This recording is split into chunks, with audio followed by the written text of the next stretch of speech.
아이돌 덕질도 세계관이랑 서사를 좀 알아야 진짜 빠져들거든요. 네. 근데 이 클래식도 이렇게 재밌는 스토리들이 많으니까 이런 걸 좀 알아가면서 음악을 같이 접하시면 훨씬 재밌고 좋겠네요.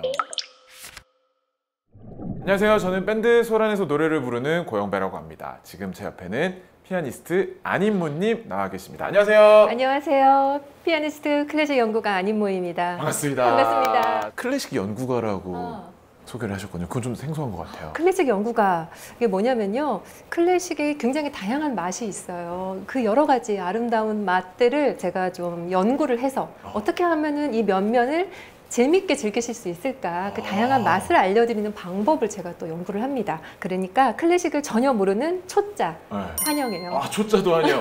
네. 클래식 연구가라고 할 땐 그런 느낌이 안 들었는데 여러 가지 맛이 있다고 하시니까 요리 연구가 딱 생각나면서 친근한 느낌이 드네요. 여러 가지 숨겨진 매력들이나 사람들이 몰랐던 그런 맛까지도 다 알려주는 그런 연구도 하시고 또 많이 알리는 역할을 하시는군요. 이번에 또 함께 하게 되면서 유튜브 채널에 들어가 봤는데 관심 갈 만한 주제로 클래식에 대한 이야기들을 진짜 알기 쉽게 설명을 잘 해주고 계시더라고요. 좀 쉽게 이해가 되셨나요? 그럼요. 그렇다면 좀 보람 있네요.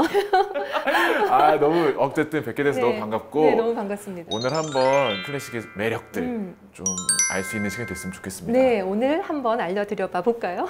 요즘 부쩍 클래식 공연에 관심을 갖는 팬분들이 많아지고 있다고 하더라고요. 네, 맞아요. 클래식의 르네상스 시대가 아닌가 싶을 정도인데요. 이 정말 기분 좋은 소식이에요. 이 통계 자료로도 알 수가 있는데요. 사실 2023년 1분기에 클래식 티켓 판매액이 95%, 162억이나 증가를 했더라고요. 야, 진짜 대단하죠. 정말 클래식 관계자로서 저는 좀 기쁜 소식이죠.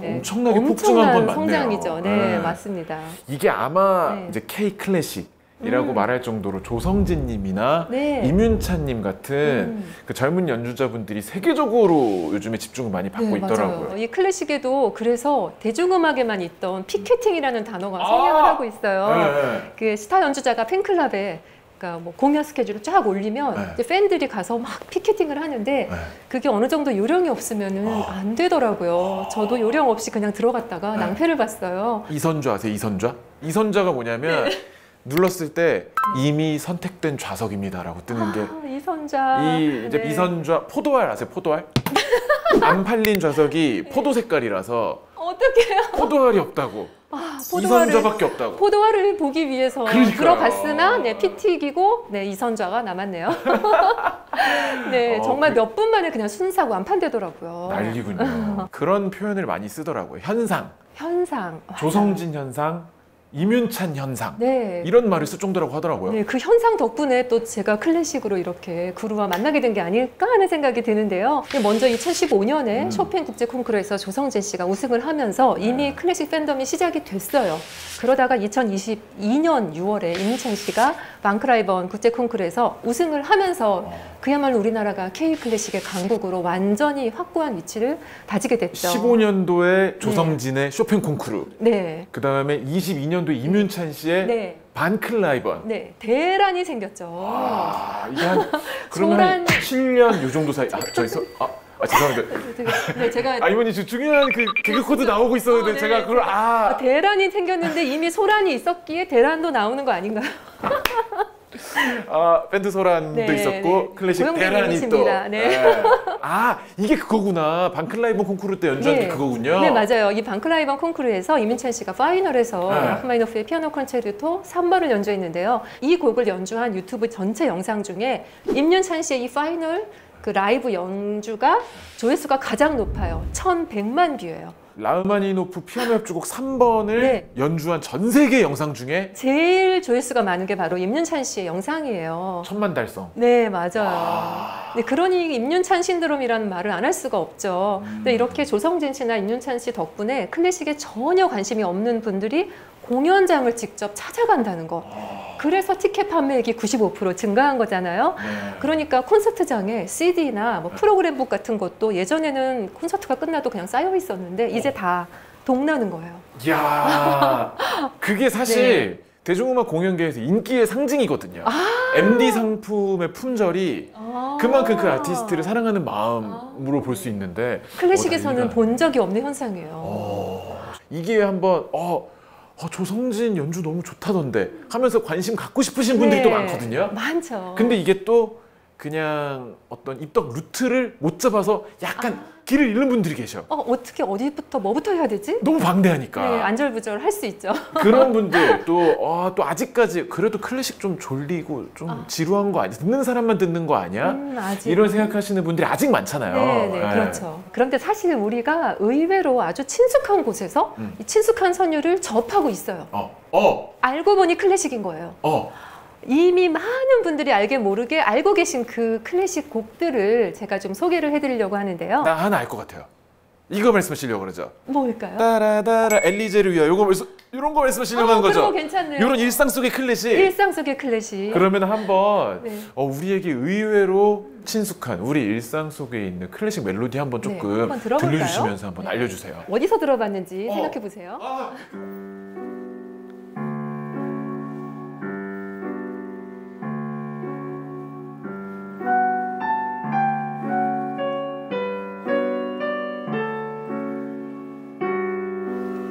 침대는 가구가 아닙니다. 이거 맞다, 그거구나. 네, 그거예요. 듣기만 해도 졸려요. 네, 맞죠. 에릭 사티의 짐노페디라는 곡인데요. 에릭 사티 곡이요. 이 광고의 배경음악으로 이렇게 많이 나옵니다. 주머니에 3,000원, 4,000원밖에 없는데 어떡하지?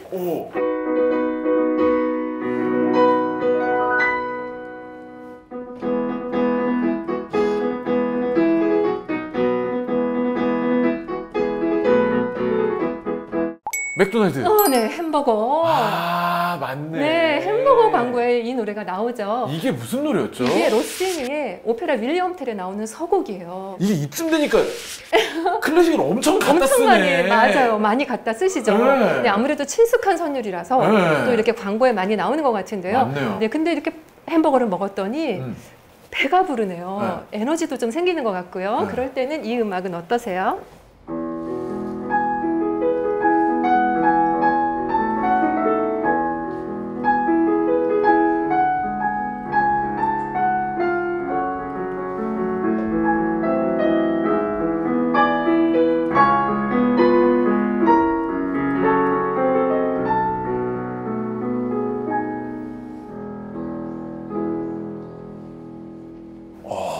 이 선율을 들으니까 멋지다. 떠오르는 광고는 바로 그 한화의 지속 가능한 에너지 편이었습니다. 정말 지속 가능한 선율, 라흐마니노프의 피아노 콘체르토 2번의 2악장이었죠. 이 광고의 이미지가 딱 떠올라요. 네, 우주의 한가운데 있는 것 같으면서 에너지가 막 돌고 도는 순환하는 듯한 광고 음악으로도 클래식이 많이 사용되죠. 네, 맞습니다. 자, 그리고 또 클래식이 나오는 부분이 바로 영배 씨가 많이 하고 계시는 대중음악에서 이 클래식의 선율을 샘플링한 경우예요. 맞아요. 예를 들면 힘나는 음악을 들어볼게요. 에이오 이런 거 나올 수도 있는데요.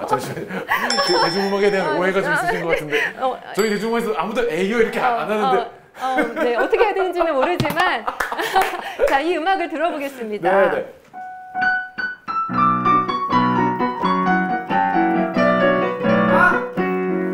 블랙핑크! 맞습니다.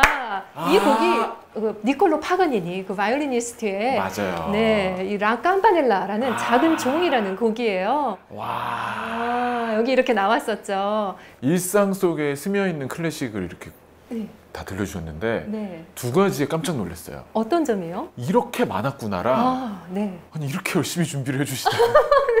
너무 준비를 잘해주셔가지고 제가 다 감동이네. 재밌게 봐주시면 좋겠네요. 이렇게 여러분들께서 기억을 하셨으면 좋겠습니다. 이렇게 많이 쓰이지라고 막연히 생각은 다들 할 텐데 이렇게 쭉 들으니까 정말 많다는 생각이 들고 친숙하네요, 생각보다. 정말 친숙하죠. 영배 씨가 혹시 또 K-팝이나 광고를 보다가 이렇게 딱 클래식이 나오면 어떤 느낌이 드세요? 저는 이게 힘이 세다라는 느낌을 많이 가져요. 예를 들면 따따따따 나오자마자 이 익숙함과 강렬함. 그래서 주의를 완전히 사로잡는 야, 진짜 힘이 세다. 가지고 있는 이 말 그대로 클래식함 때문에 우리가 익숙하면서도 빨려드는 힘이 있는 것 같다. 그렇게 클래식의 선율은 그 자체로서 이미 그 클래식의 천재 음악가가 만든 선율이기 때문에 썼을 때 강력한 힘을 발휘하는 것 같습니다.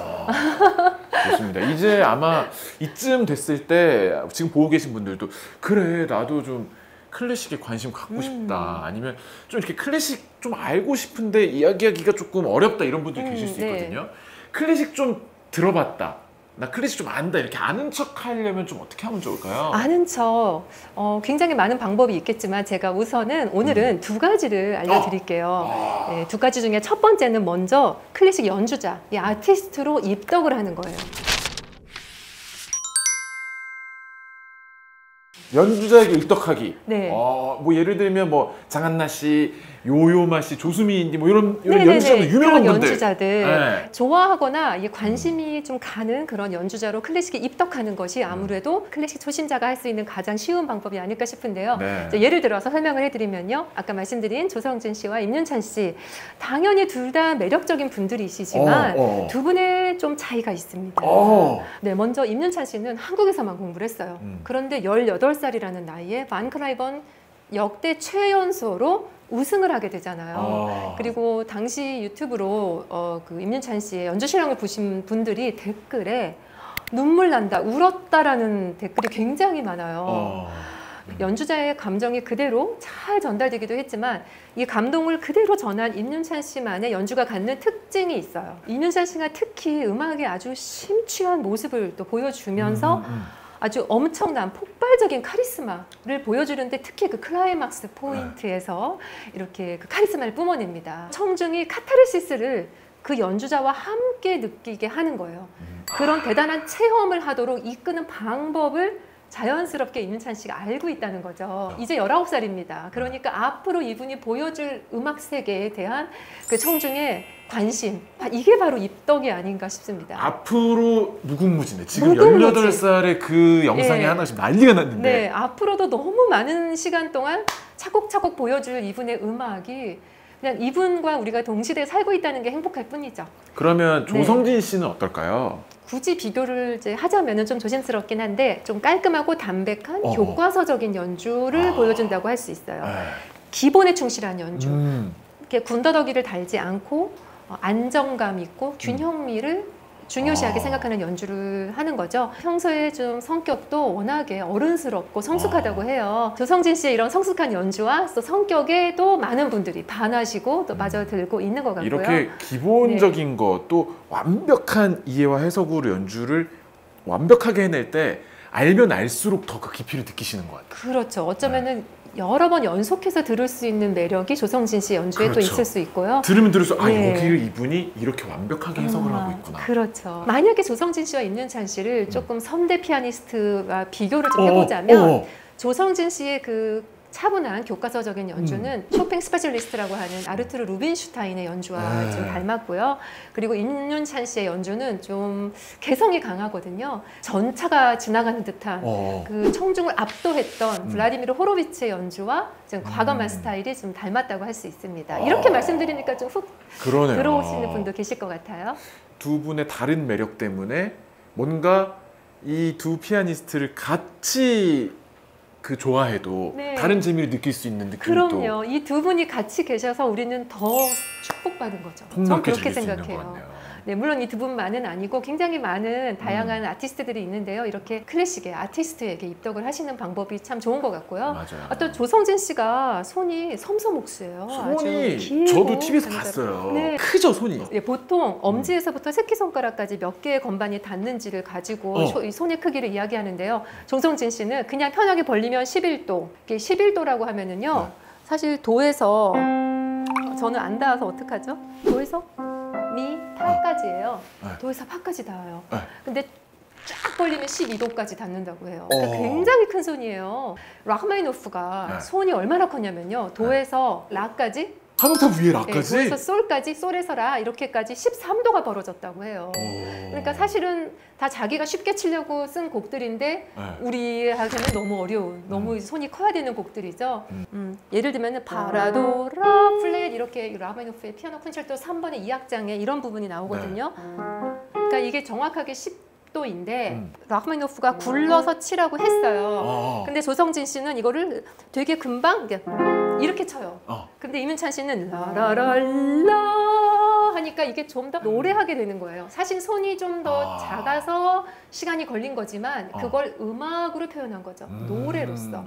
라흐마니노프가 본인 손 사이즈대로 그대로 적어놓은 그 표현을 조성진님은 그 큰 손으로 교과서적으로 표현을 해주시고 네. 라흐마니노프 의도 그대로 표현해 주시고 임윤찬님은 상대적으로 손이 작아도 그거를 본인의 해석으로 네. 오히려 그 음이 강조되면서 다른 느낌을 받을 네, 수 있게. 그 음을 강조하느라 시간이 조금 더 걸립니다. 실제로 그 부분에서 조성진 씨가 훅 지나가고 임윤찬 씨가 이렇게 하고 재밌다. 있어요. 라흐마니노프가 좀 배려가 없네요. 배려는 없었지만 본인이 손이 크다고 그렇게 써버리면 어떡해. 하지만 그의 음악이 있기에 우리가 또 이렇게 더 피아노 음악에 입덕을 하게 되는 것 같아요. 그거 너무 신기한 일이네요. 좋아요. 네. 지금 아마 이 이야기를 흥미 있게 듣고 계신 분들은 네. 이미 조성진 씨나 임윤찬 씨에게 입덕하셨거나 네. 관심을 갖고 계신 분들이 계실 거란 말이에요. 네. 그걸 넘어가는 게 좀 어려울 수가 있거든요. 그 이상의 무언가. 네. 혹시 클래식에 조금 더 그 이상의 것들을 쉽게 접근할 수 있는 방법이 좀 있을까요? 근데 사실은 내가 뭐 피아니스트 누구를 좋아한다 그래서 클래식을 좋아하는 거라고 할 수는 없어요. 다르지. 네, 그 아티스트를 좋아하는 거거든요. 네, 그래서 준비한 두 번째 방법은 바로 작곡가로 입덕하기예요.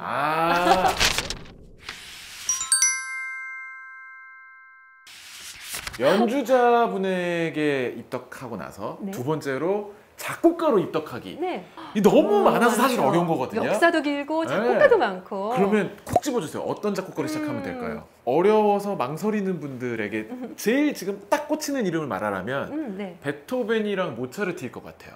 괜찮죠. 천재 양대산맥이잖아요. 천재 양대산맥. 네. 이 사람 둘 다 일단 천재고요. 뭐 천재 아닌 사람도 없었지만 같은 점이 아예 없는 정말 완벽히 다른 두 사람이었어요. 모차르트는 음악이 이미 머릿속에 완벽하게 들어있었어요. 그러니까 작곡을 한다는 거는요. 내 머릿속에 있는 거를 그냥 버튼을 눌러서 잉크로 종이에 그리기만 하면 되는 행위에 불과한 거예요. 그러다 보니까 악보가 너무나 깨끗하죠. 뭐 고칠 것도 없는 거예요. 그냥 하나씩 이렇게 넣으면 되니까요. 요즘처럼 전자악보면 더 쉬웠을 것 같죠. 그런데 베토벤은요. 굉장히 고민이 많은 사람이었어요. 본인도 천재임에도 불구하고 여기에 딱 100점짜리 음을 넣기 위해서 이거 썼다 저거 썼다 계속 자꾸 고쳐. 네, 잉크로 쓰다가 지우고 쓰다가 지우고 근데 지우개라는 게 없잖아요. 그러니까 이렇게 까맣게 이렇게 하고 또 이렇게 화살표로 이렇게 빼가지고 저 악보 끝에 모서리에다 이렇게 그리기도 하고 그러다 보니까 악보가 엄청 더러워요. 오, 신기하다. 지저분했어요. 몰랐어요. 베토벤이 고전시대 작곡가인데요. 그 네. 이전 시대, 뭐 바로크 시대 작곡가들의 경우에는 뭐 하이든이나 뭐 그 전 비발디 같은 경우에도 궁정이나 교회에 소속이 돼 있었어요. 맞아요. 그러니까 교회 미사에 필요한 음악 또는 궁정에서 뭐 왕이나 귀족들이 즐기는 데 필요한 음악 이런 것들을 고용돼서 작곡을 한 거예요. 그리고 연봉을 받고 이렇게 했어요.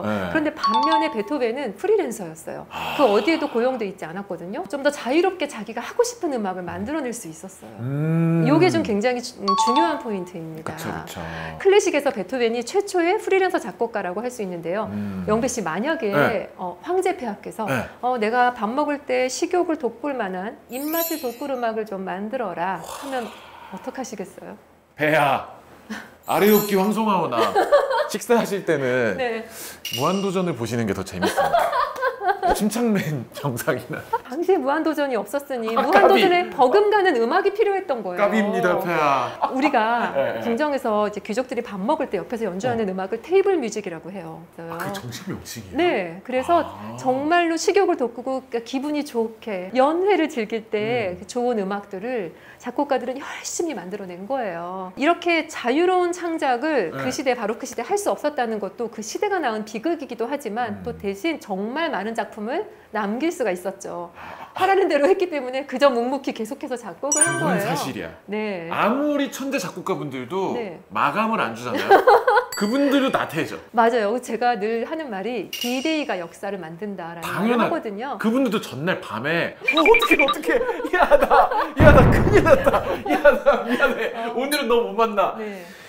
했을 거야. 아무리 천재라도 한 일주일 전까지는 이거 안 써지거든. 그럼요. 시대가 바뀌어도 사람은 다 똑같죠. 마감이 다 만든 거야. 마감이 사실은. 만들었어요. 근데 이제 마감이 없는 베토벤은 베토벤의 곡이 아주 많지는 않아요. 그래서인지는 몰라도 또 그렇게 고민을 많이 하고 작곡했기 때문에 상대적으로 곡수가 아주 많지는 않아요.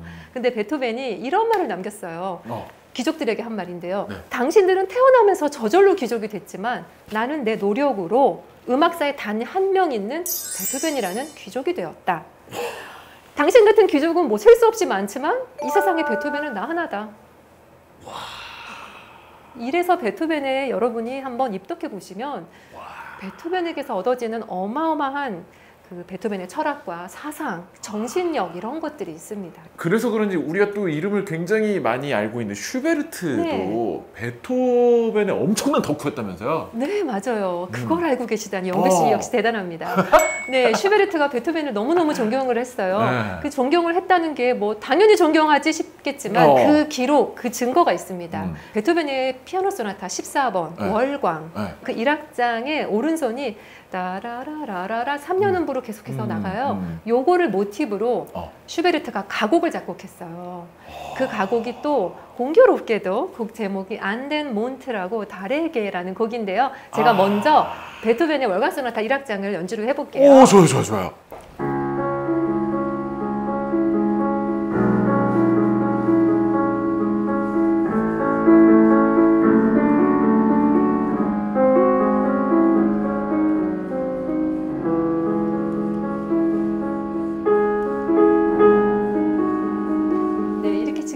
제가 다라라라라 하잖아요. 이 3년 음부를 슈베르트가 어떻게 썼는지 보세요. 네.